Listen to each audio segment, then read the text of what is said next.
দুর্গাপূজার পূর্বে যদি ৮ দফা বাস্তবায়ন না হয়, আমরা 2024 2021 আমাদের সংখ্যালঘু সুরক্ষা আইন লাগবে, সংখ্যালঘু মন্ত্রণালয় লাগবে। আমাদের সরকারকে 3 দিনের একটা আলটিমেটাম দিয়েছিলাম। আলটিমেটাম দেওয়ার পরেও আমরা কর্মসূচি ঘোষণা করিনি, কারণ দেশে তখন বন্যার পরিস্থিতি চলছিল।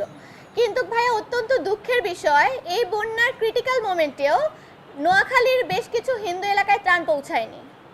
চট্টগ্রামের আদিবাসী এলাকায় বন্যার ত্রাণ দেওয়ার নাম করে জুম্মু আদিবাসীকে ধর্ষণ করা হয়েছে। দেশের দক্ষিণাঞ্চল যখন বন্যার কবলিতে, উত্তরবঙ্গে তখন প্রত্যেক দিন আগুন জ্বলেছে। তো সেই ক্ষেত্রে বলতে হয় যে ৮ দফা বাস্তবায়ন ছাড়া বাংলাদেশের সংখ্যালঘু সম্প্রদায় নিরাপদ না। আমাদের সংখ্যালঘু সুরক্ষা আইন লাগবে, সংখ্যালঘু মন্ত্রণালয় লাগবে। আমাদের ৮ দফায় যতগুলো দাবি আছে, প্রত্যেকটা দাবি যৌক্তিক, এটা আমাদেরকে উপদেষ্টা নিজে বলেছেন। আমরা কোনো অযৌক্তিক দাবি নিয়ে রাজপথে নামিনি। সেক্ষেত্রে আমাদেরকে যদি বাংলাদেশে টিকে থাকতে হয়, ৮ দফা বাস্তবায়ন করতে হবে, এবং সরকার যদি এই বিষয়ে দ্রুত পদক্ষেপ নেয় তাহলে তো ভালোই, না হলে আমাদেরকে বাধ্য হয়ে রাজপথে কঠোর কর্মসূচি, অনির্দিষ্টকালের জন্য কর্মসূচি ঘোষণা করতে হবে, যতদিন না ৮ দফা বাস্তবায়ন হচ্ছে। দুষ্কৃতিকারীরা না, আমি প্রথমেই বলেছি, আমাদের বিবৃতিতেও ছিল যে আমরা কোনো রাজনৈতিক দলের পৃষ্ঠপোষকতা কিন্তু করছি না।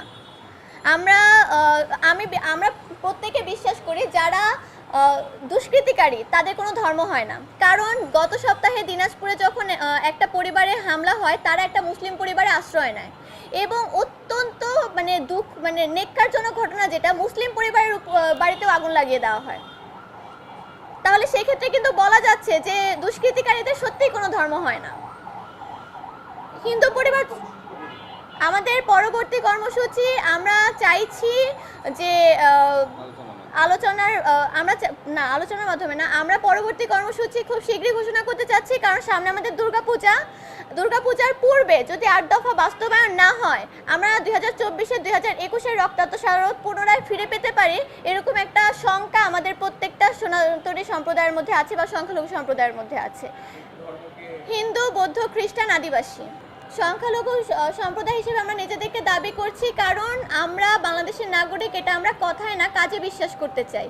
এবং আপনি যদি আমাদের পার্শ্ববর্তী কিছু দেশ দেখেন, যেমন পাকিস্তান, ভারত, প্রত্যেকটা জায়গাতেই কিন্তু মাইনরিটি ল, মাইনরিটি মিনিস্ট্রি আছে, পাকিস্তানেও আছে। এবং আমাদের মাইনরিটি বলতে ধর্মীয় সংখ্যালঘু বোঝায়।